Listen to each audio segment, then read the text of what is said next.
반갑습니다. 내가 이제 2013년도에 장관이 돼가지고 여러 이제 행사들을 할 때 보니까 애국가를 1절만 부르더라고요.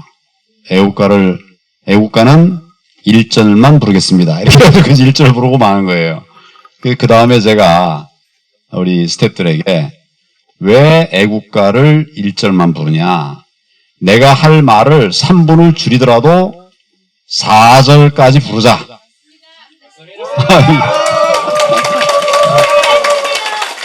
그래서 이제 4절까지 부르게 됐는데 나중에 또 그걸 공격하는 사람들이 있더라고요. 여러분이 한 건 아니죠?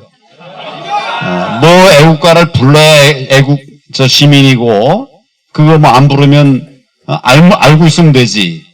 이 말이라는 거는 뱉어야 능력이 생기는 거거든요. 그래서 자꾸 우리가 애국가도 부르고 대한민국도 이 얘기하고 그렇게 해야 된다고 생각해서 누가 뭐라고 그래도 제가 있는 동안 우리 법무부에서는 국민놀이 할 때 애국가는 4절까지 불렀습니다. 그 젊은 직원들은 3절, 4절 되니까 헷갈려요. 잘 몰라요. 그래도 몇 번 하니까 이제 다 알게 되었어요. 적어도 대한민국 국민이라면 그와 같아야 되지 않겠습니까? 오늘 와서 여러분들이 애국가를 4절까지 부르는 모습을 보니까 아주 이것만 봐도 된 사람이다. 이런 생각이 듭니다.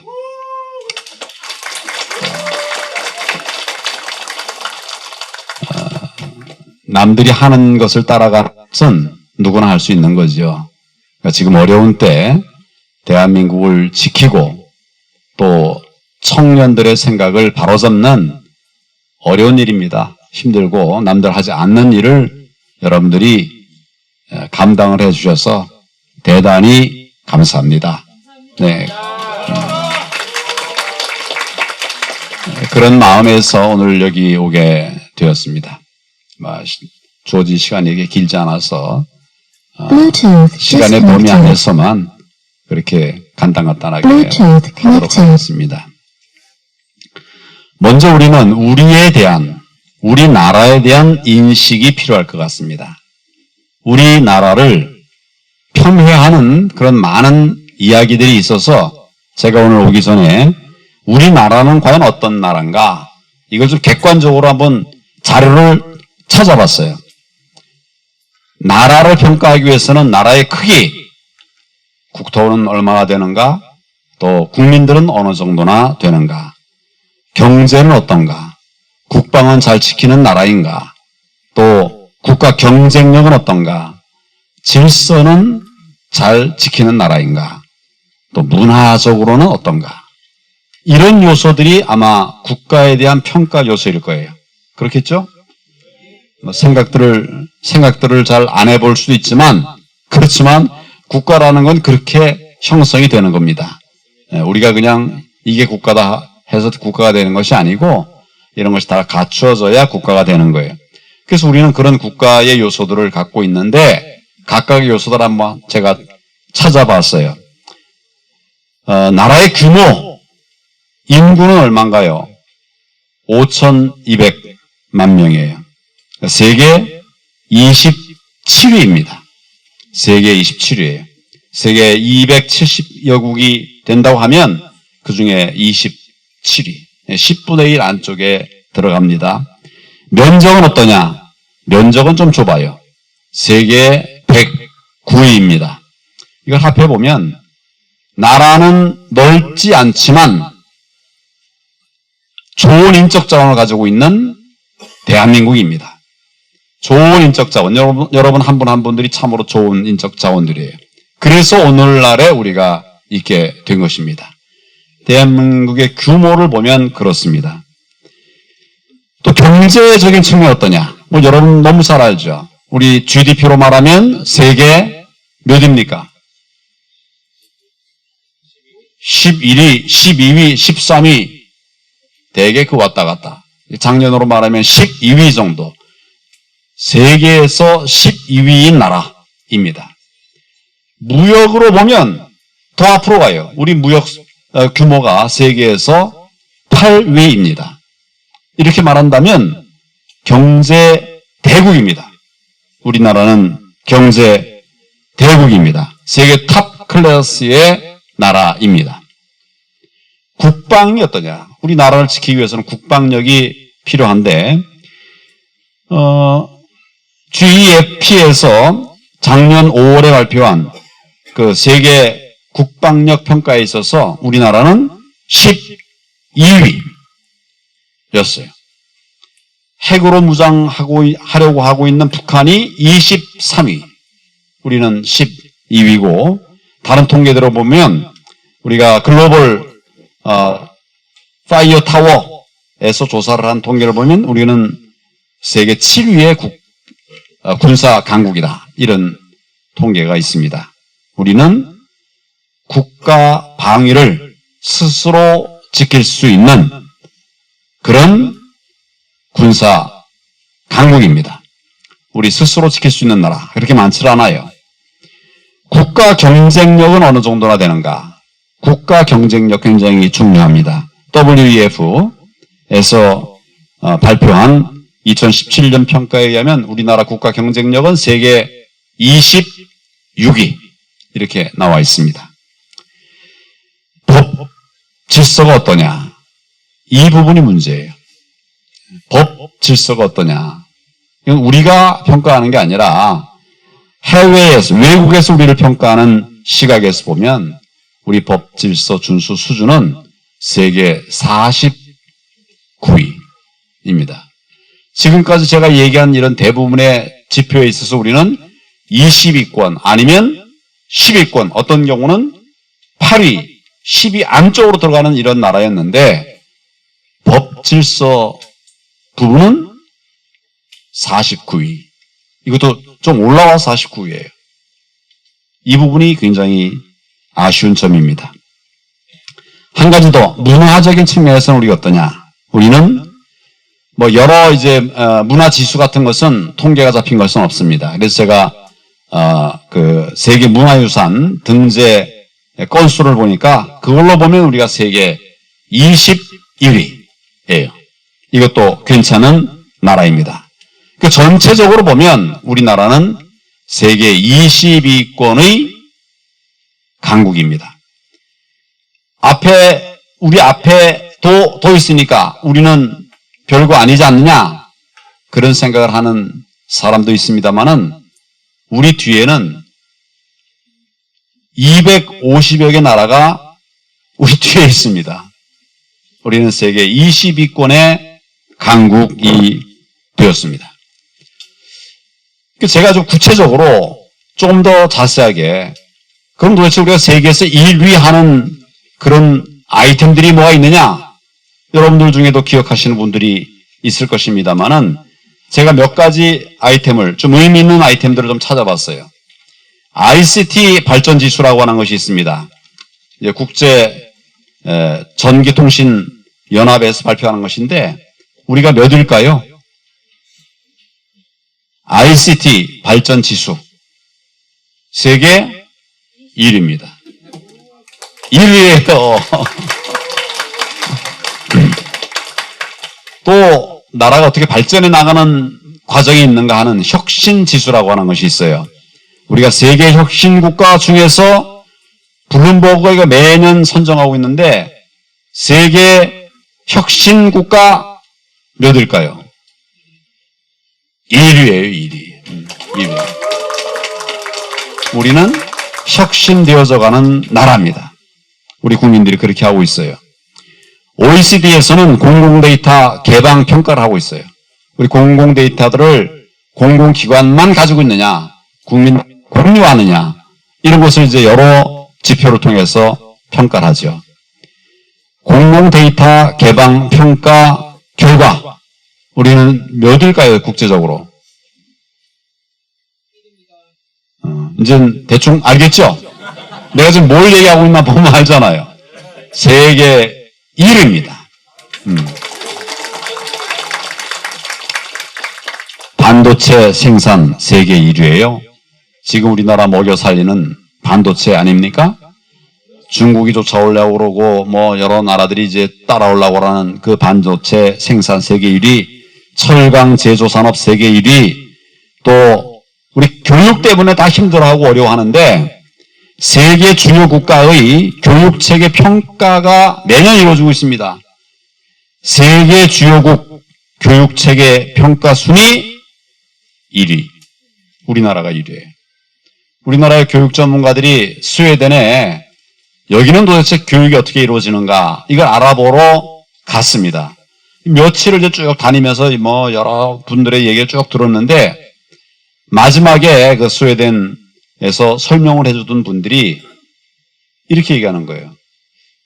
우리가 알기로는 교육 분야에 있어서는 한국이 세계 제일인 걸로 알고 있는데 왜 여기까지 왔냐 이러더라는 거예요. 뭐 옛날 오바마 대통령도 한국의 교육에 대해서 굉장히 칭찬을 많이 했죠. 여러 번 그런 얘기를 했습니다. 우리 학교 주요국 교육체계 평가 순위 2위, 그리고 학교 정보화 시설 이것도 세계 1위예요. 우리 학생들이 좋은 교육 환경 속에서 공부를 하고 있다는 얘기가 되는 거죠. 초고속 인터넷망 보급률 이건 말할 것도 없이 세계 1위. 오래전부터 세계 1위입니다. 컴퓨터 보급률 여러분 다 컴퓨터 있죠? 이런 나라 없어요. 우리나라 세계 1위입니다. 지하철 평가 세계 1위예요. 공항 평가 세계 1위예요. 이렇게 하다 보면 오늘 밤새야 돼요. 그게 대한민국입니다. 그래서 제가 많이 인용하는 책이 하나 있어요. 페스트라이시라고 미국 분인데 한국에 와서 교수 생활하는 분인데 이 사람이 쓴 책이 하나 있어요. 뭐냐면 한국인만 모르는 다른 대한민국. 뭐 두껍지도 않은 얄팍한 책인데 한국인만 모르는 다른 대한민국. 내용은 뭐냐면 한국은 이미 선진국이 되어 있다. 그리고 그것도 보통 선진국이 아니라 전통이 있는 문화 선진국이다. 이런 나라 세계에 없다. 이렇게 평가를 하고 있어요. 우리나라에 와서 주재원 생활을 오래 한 기자들도 같은 평가를 하고 있습니다. 제가 총리 시절에 이제 해외 순방을 갔어요. 사우디아라비아에 갔는데 사우디아라비아 왕위 계승자 앞으로 왕이 될 분이죠. 이분이 저를 수행하면서 여러 얘기를 했어요. 그러면서 틈틈이 얘기하는 이야기들을 종합해 보면 사우디아라비아는 대한민국이 세웠습니다. 이렇게 얘기를 하더라고요. 이게 뭐냐면 70년대 중동 붐이 벌어가지고 건설 근로자들이 많이 갔거든요. 거기서 이제 아파트도 짓고 건물도 지었는데 그래서 사우디아라비아는 대한민국이 지었습니다. 이렇게 말을 해요. 근데 이분 말에 의하면 두 번째 기적이 있다는 거예요. 뭐냐면 그런데 70년대 지은 그 건물들이 지금까지 아무런 하자가 없다. 이렇게 얘기하는 거예요. 40년이 지났는데 누가 하는 말이라고요? 사우디아라비아의 왕위 계승자. 나중에 국왕을 만났어요. 국왕도 똑같은 소리를 하더라고요. 우리나라는 대한민국이 세웠습니다. 제가 프랑스를 가도 발스 총리를 만났는데 한국의 개혁을 함께 하고 싶다. 이렇게 말을 해요. 올랑도 대통령을 만났는데 본래 20분을 만나기로 돼 있던 것을 지내보니까 1시간이 넘었어요. 이거는 뭘 말하는 겁니까? 우리나라를 그만큼 평가를 한다는 거지요. 대화를 하고 싶어하는 나라라는 거지요. 교류하고 싶어하는 나라라는 거지요. 외국에서 보는 시각, 우리가 우리를 보는 시각이 좀 객관적이지 못할 수 있다고 한다면 외국인이 우리를 보는 것은 정확하지 않겠습니까? 나가보면 우리나라 대단한 나라라는 것을 알 수가 있습니다. 대한민국 위대한 나라입니다. 대단한 나라입니다. 누가 한 겁니까? 여러분들이 한 겁니다. 대한민국 국민들이 한 것이에요. 얼마든지 자긍심을 가져도 되는 대한민국, 그리고 대한민국 국민입니다. 지금 나라에 여러 어려움들이 있습니다. 안보 문제가 가볍지 않죠. 심각하죠. 또 인구 문제 심각합니다. 저출산, 고령화 문제 있죠. 크지요. 청년 문제 많이 있지 않습니까? 가계부채, 국가부채 많이 있죠. 어려운 일이죠. 또 그보다 더 좀 구조적인 아픔은 갈등 문제, 세대 간의 갈등, 또 지역 간의 갈등, 쉽지 않은 문제입니다. 굉장히 힘들고 어려운 문제입니다. 더 큰 문제 중에 하나는 국가관이 흔들리고 있다. 우리나라가 이런 사회주의 국가가 되는 것이 아니냐, 이런 걱정을 하는 분도 있습니다. 그런 많은 어려움에도 불구하고 대한민국은 위대한 나라입니다. 어렵지만, 그렇지만 위대한 나라입니다. 오늘 박수를 치려면 제대로 치십시오.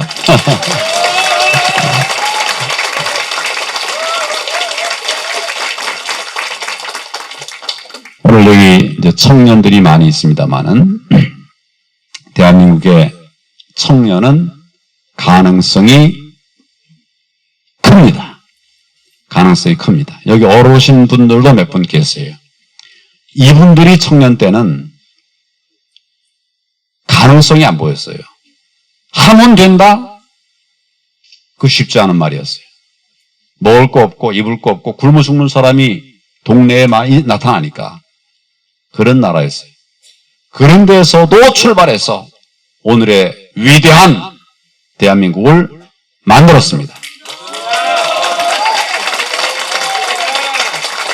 우리 청년들이 어렵긴 하지만 그래도 출발점이 정말 어려웠던 우리 어르신들보다는 기회가, 가능성이 얼마든지 열려있는 나라, 대한민국 청년 여러분들입니다.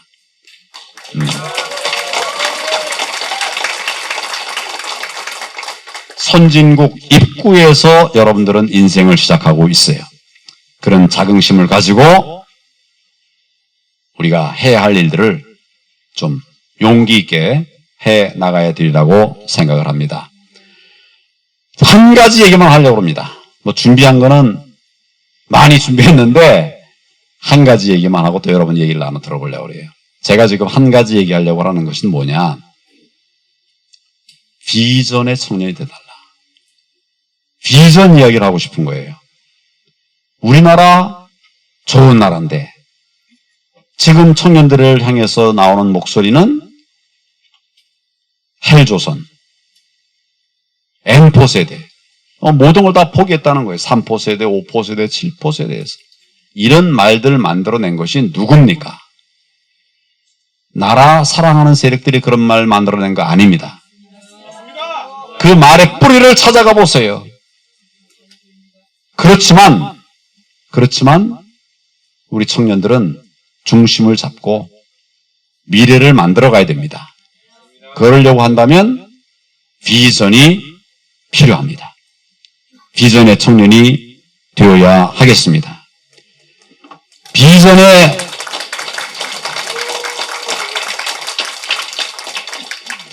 사람에게는 미래가 있지만은 비전이 없는 사람은 오늘만 있습니다. 그러면 어떻게 우리의 미래를, 우리나라의 대한민국의 내일을 준비해 나가겠습니까? 우리 청년들은 비전의 사람이 되어야 되겠습니다.